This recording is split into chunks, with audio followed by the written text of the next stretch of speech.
Hey guys, before we get started, I just wanted to let you know that we are running a special giveaway for this video. You could win this sealed copy of the Criterion release of Inland Empire, the Blu-ray, if you just stick around to the end of this video and follow a couple of instructions. Although you can only win it if you're in the US or Canada. For as long as I can remember, I've been scared by videotape footage. I remember being 4 or 5 years old and even being frightened by America's Funniest Home Videos. There's something about the distorted images and their muddied textures that have always put me on edge. Maybe it's because I associate these kinds of videos with surveillance footage or home movies. The visual qualities of videotape can be immediately associated with something forbidden. Whether it's a home movie, a security camera, or a news broadcast, the blurry texture of videotape takes me back to the fears I had as a child of the adult world. In recent years, people roughly my age have begun making art which weaponizes the uncanny videotape footage of our youth. Found footage films are perhaps the most mainstream use of the particularly scary qualities of videotape footage. Films like the Blair Witch Project, the Wreck series, the Paranormal Activity movies, and Cloverfield all use consumer-grade camera aesthetics to heighten the realism of their stories. In contrast to the 4K digital cameras usually associated with contemporary movies, these films rely on a lack of visual clarity to enhance the audience's suspension of disbelief in what they're seeing. However, with even consumer-grade cameras now being able to shoot native 4K images, the associations people make between videotape quality and home movies may be going away. If a film wants to use the videotape aesthetic now, they tend to set the events of the film in the past. For example, even the Paranormal Activity movies started setting the films deeper into the past, starting with the third entry. There's just something scarier about the muddy colors and compressed visual information of analog tape. Kyle Edward Ball's 2023 film Skinamarink, while shot on cameras capable of 4K imagery, went through a post-production process which saw most of the footage flooded with grain and textures to better emulate the style of early 90s camcorders. Much of the atmosphere of Skinamarink comes from the complete lack of clarity in the image. This style of filmmaking is frequently referred to as analog horror. These films use the poor quality of videotape and the filmmaking conventions of local news, surveillance footage, and home movies to create the unease in the audience. The closer the films feel to actual found footage, the more entangled they become in our own memories. Videotape of the quality often employed by analog horror can be dated between early 80s and early 90s technology, and this was a time where news stations transitioned their field recording equipment from 16mm film to something called quadruplex videotape. While videotape came with much more convenience than film, which has to be chemically processed, it also came with visual drawbacks. Videotape has less visual fidelity than film, so local news stations around the world had to adjust to a sudden dip in what the camera could pick up. TV screens were smaller than they are now, and the CRT technology found in these TVs were able to process the analog video much more cleanly than current digital technology. For this reason, watching videotape footage on a newer TV exposes even more of the nuances of that technology than our TVs did back then.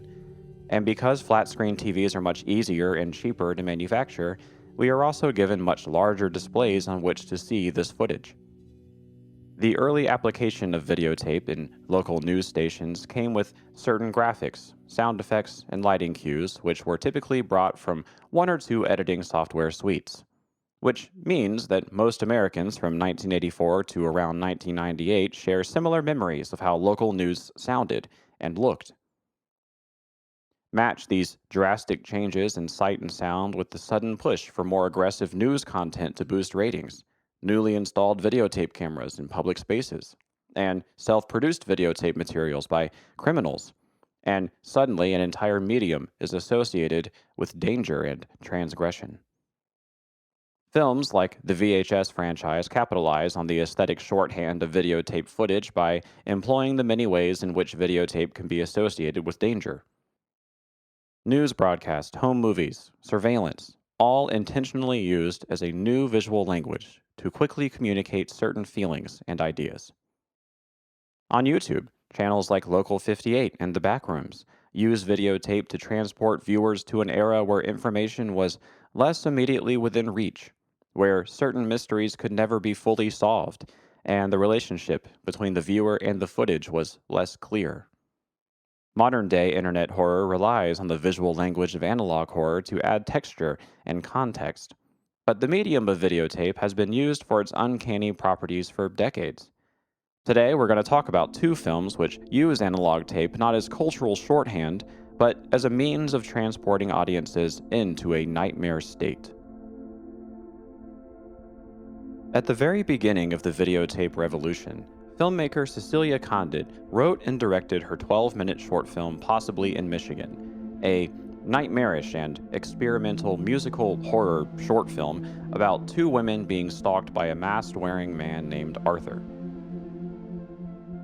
Even though the story itself is quite simple, Condit injects the film with glitched editing and leans into the lack of detail in video footage to give the whole film a quality closer to nightmare than narrative.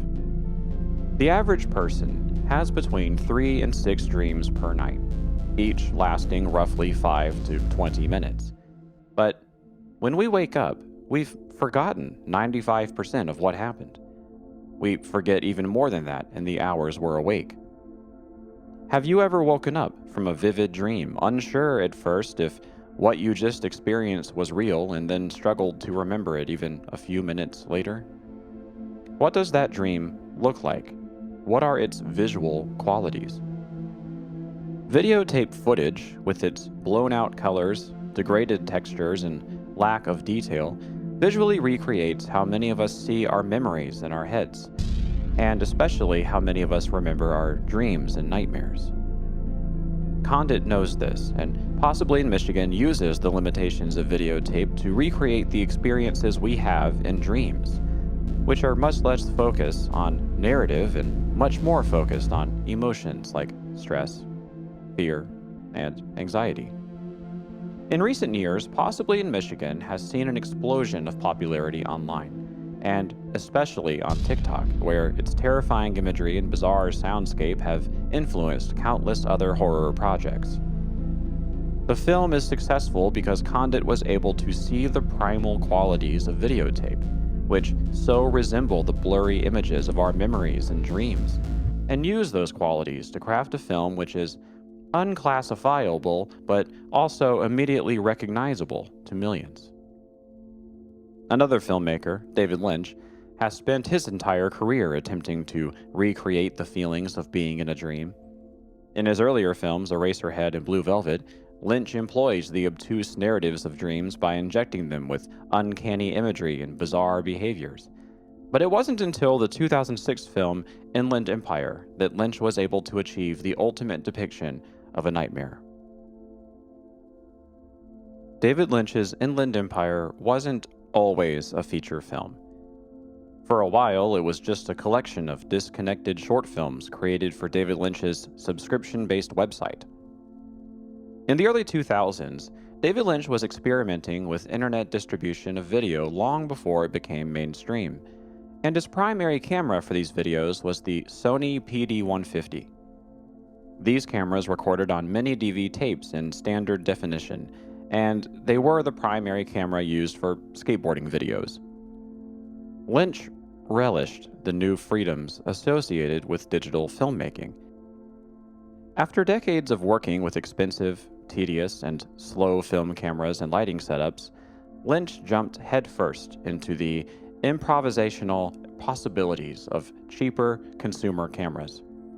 Whenever Lynch felt inspired, he was able to quickly grab a camera, a microphone, and start shooting without having to secure thousands of dollars for expensive film. For his subscription-based website, Lynch created short films which leaned into the visual limitations of the Sony PD-150.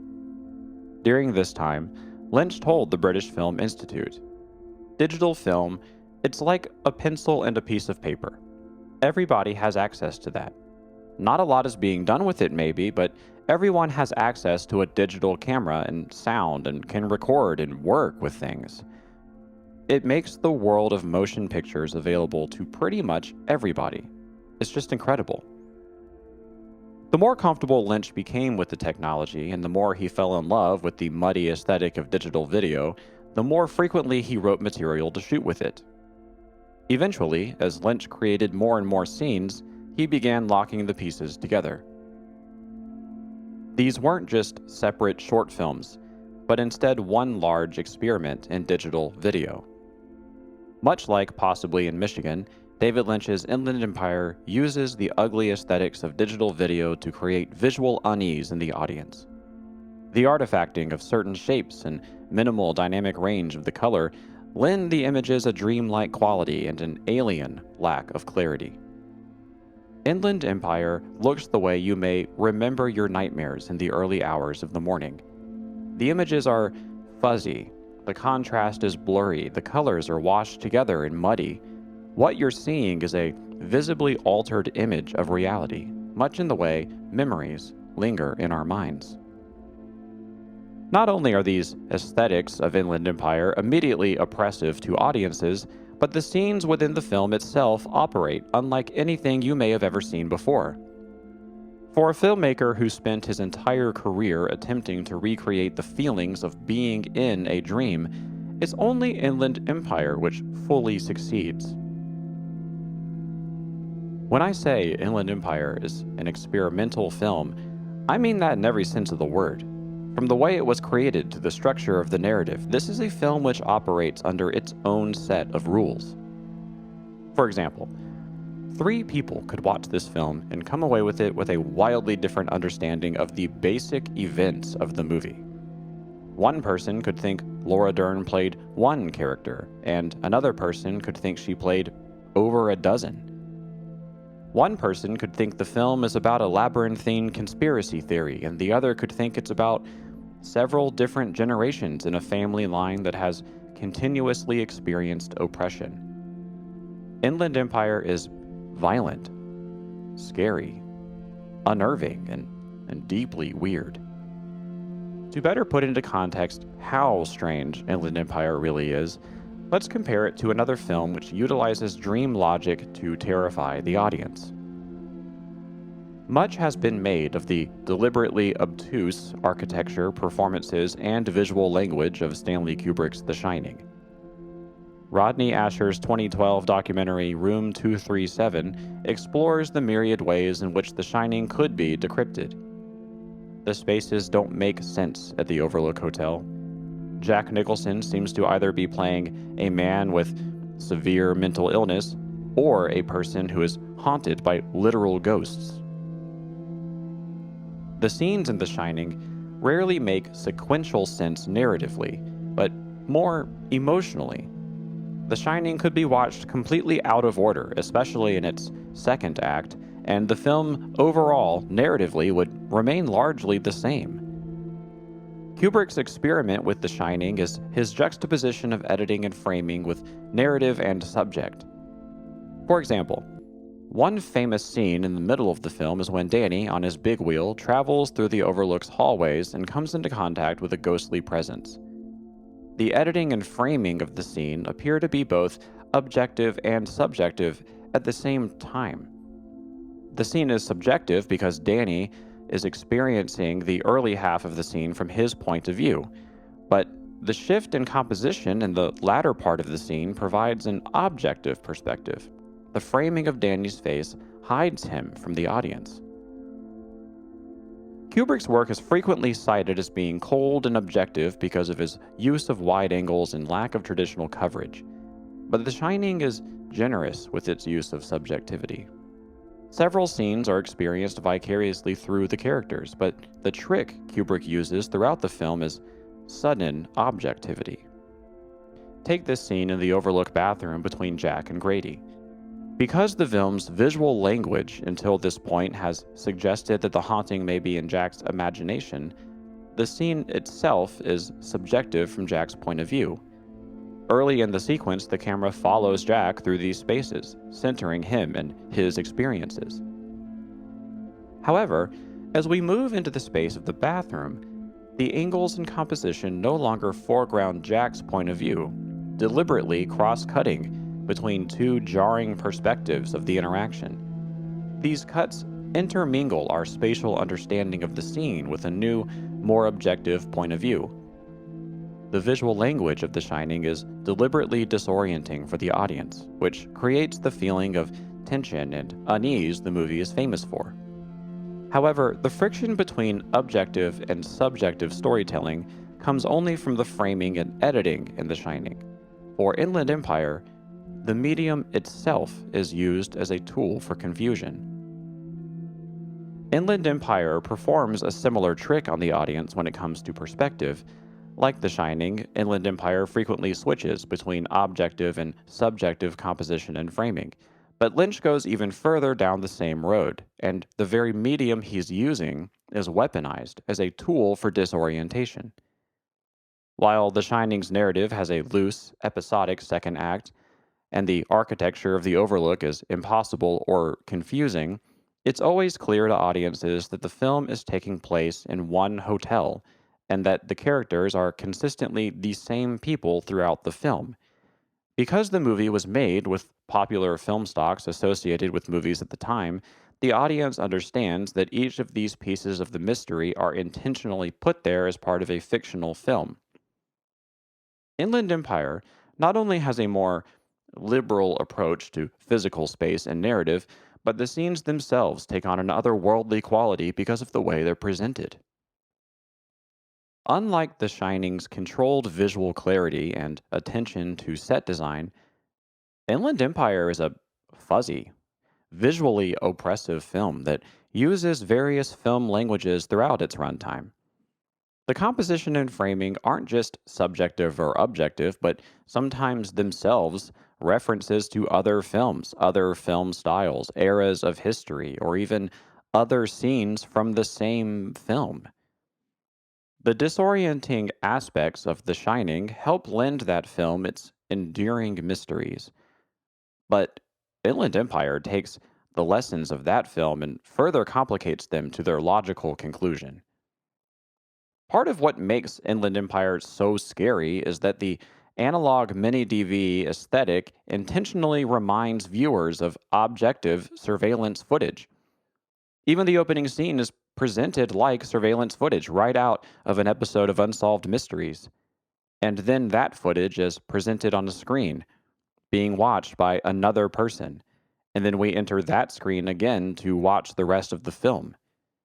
The film itself is framed as television footage, as objective digital video being consumed by a nameless woman. The complete story of Inland Empire is up for debate, but some elements will remain consistent for most viewers. I'm going to do my best to explain the basic plot of David Lynch's Inland Empire. Laura Dern plays Nikki Grace, an actor living in Los Angeles who is up for a potentially career-making role in a new film called On High in Blue Tomorrows. The film's director, Kingsley Stewart, played by Jeremy Irons, is enthusiastic about Nikki and hires her as the lead. The film's co-lead, Devin Burke, played by Justin Theroux, is famous for his affairs with his co-stars and bad boy behavior. Throughout the first scenes of Inland Empire, Devin is warned not to get too close to Nikki, as her husband is a wealthy and powerful member of a Polish-American mob running out of Nikki's mansion. Most of the early scenes focus on Nikki getting the part in On High in Blue Tomorrows, Devin promising he won't have an affair with his co-star, and Kingsley preparing the actors for their roles. At an early table read for the movie, as the actors rehearse their scenes, something interrupts the actors. However, when Devin goes to investigate the disturbance inside the film's newly constructed interior sets, he finds nothing. Kingsley then reveals information about the origin of the film's script. He tells Devin and Nikki that On High and Blue Tomorrows is actually a remake of a German film that never finished production because the lead actors of the original film were murdered. The original German film was based on a Polish folktale, and the material On High and Blue Tomorrows is based on is thought to be cursed. The second layer of the film is On High and Blue Tomorrows, the film itself. As production begins on the film, the viewer watches the scenes play out. The film within a film is about a married woman, Sue Blue, also played by Laura Dern, falling in love with a man named Billy, played by Justin Theroux, and the two of them starting an affair. As Sue and Billy's affair continues, Sue's violent husband tries to have both Sue and Billy killed for their infidelities. While Lynch sometimes telegraphs the moments in which we're watching a film within a film with music, saturated colors, or thick southern accents from the leads, it's sometimes unclear when we're watching scenes from the life of Nikki Grace and when we're watching scenes from the life of Sue Blue. At a certain point, it becomes unclear to Nikki herself as to whether she's acting in a film or living her own life. Damn! This sounds like dialogue from our script. As the plot of On High and Blue Tomorrows begins to merge with the narrative of her own experience. About a third of the way into the film, the plot enters several more layers of complication all at once. Nikki, or maybe Sue, drives a car into an alleyway and walks through a door with a mysterious word written on it. Once inside, Nikki realizes that she is the thing that caused the disturbance during the rehearsal in that earlier scene, and Devin was actually chasing her through the sets of On High and Blue Tomorrows. Devin chases her into a set for a small house where reality shifts for Nikki until the house is no longer a set but a real location. Nikki then walks down the hall, and reality shifts again to a room full of women who have all had an affair with Devin. Nikki then closes her eyes, opens them, and again changes location to outside in a snowy Polish wonderland in the 1930s. That's when things start to get confusing. Throughout the film, Laura Dern plays Nikki Grace, Sue Blue, and potentially 3 other characters. One is a woman who works as an escort for the Polish mafia in the early 20th century. One is a woman being interrogated by a police officer, and one is a woman who is married to a mysterious man named Smithy who has disappeared. There's also a series of scenes in which anthropomorphic rabbits speak vague dialogue to each other, accompanied by a laugh track. It's a complicated movie, and Lynch rarely helps the audience visually or otherwise to distinguish between these various narratives and timelines. That's because the plot isn't necessarily the point of Inland Empire. Like any good recollection of a dream, describing the plot of Inland Empire robs it of its inherent virtues. Experiencing these scenes is much like dreaming. You know, like, there was this house, but it wasn't a house, and down the hall there was this room, but I was also outside, that kind of thing. The film unfolds in the way our dreams do each night. It only makes sense to us because we've been there from the start. In that way, Nikki Grace isn't really the main character of Inland Empire, nor is Sue Blue. Instead, I would argue that Laura Dern is the main character. We follow the plot only in the emotional changes her various characters experience throughout the film. Of course, with a corkboard and some string, you could untangle the puzzle box of this film, but that kind of defeats the purpose of the movie. It's out of order, visually confusing, and narratively convoluted on purpose. David Lynch isn't telling you a story so much as he's giving you an emotional experience. The analog nature of the film's visuals lend it the quality of objectivity we associate with a home movie or security footage. But the subjectivity of the scenes themselves disorient viewers and cause an uncomfortable friction rarely found in the realm of filmmaking. Because a film will happen in front of you regardless of your own actions, watching a movie can be a passive experience. Unlike reading a book or playing a video game, the movie will continue whether you're in the room with it or not. But what's interesting about Inland Empire is that it feels interactive. Just following the events of the film itself feels closer to putting together a puzzle than experiencing a story. Because the visual quality of the minidv camera is compressed and full of artifacting and quite frankly pretty ugly, you feel the need to actively search the image for important information. And at 3 hours in length, Inland Empire lulls the viewer deeper and deeper into the dream logic of its sequences.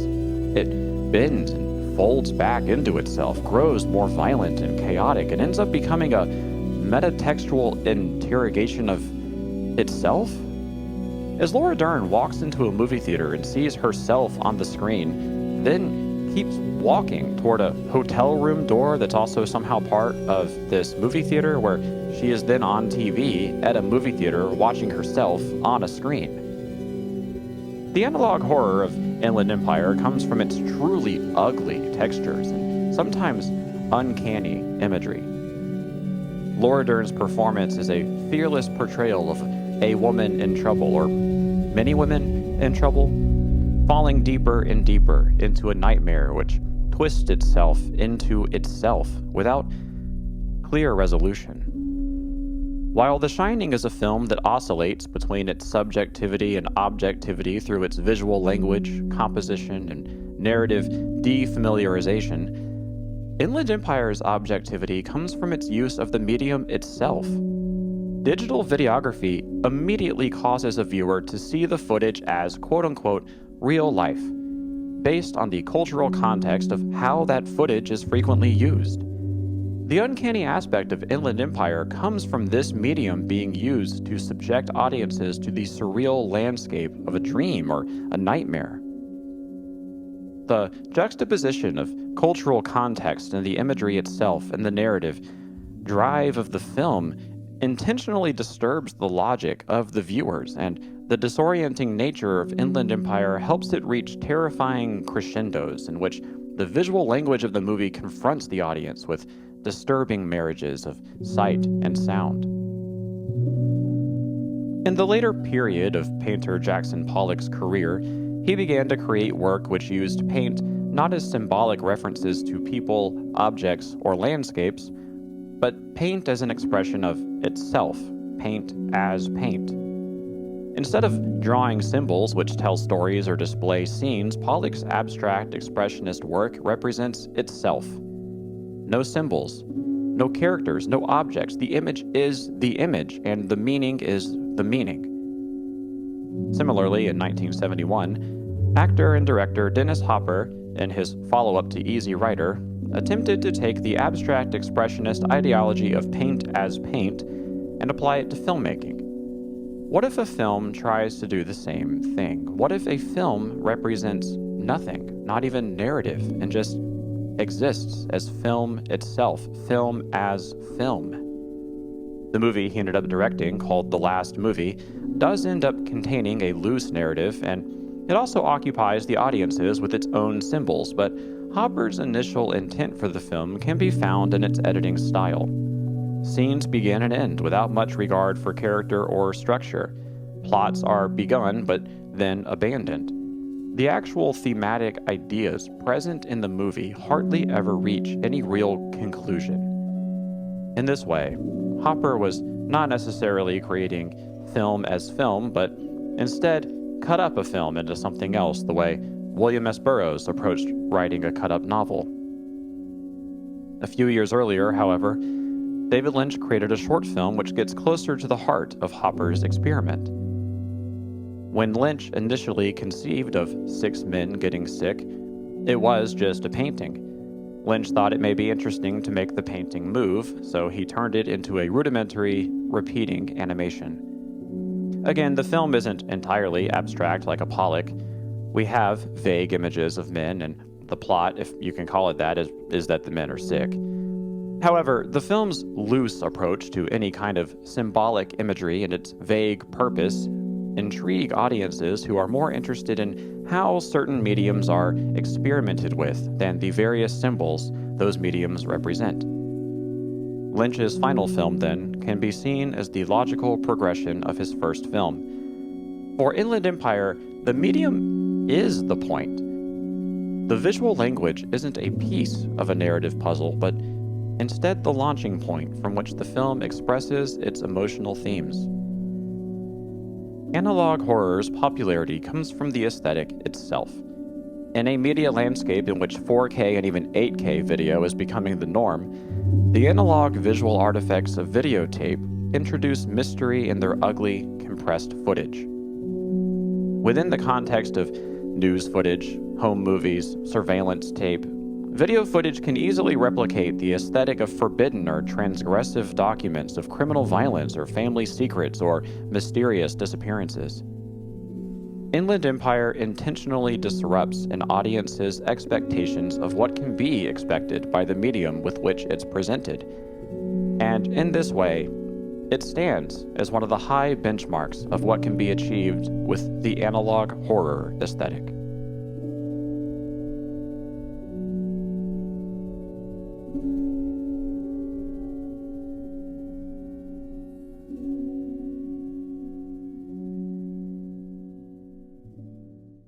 Thank you for making it to the end of the video. So in order to win this copy of Inland Empire, sealed from the Criterion Collection, I just want you to subscribe to the channel, and then in a comment below, I just want you to tell me what your favorite piece of analog horror is and why.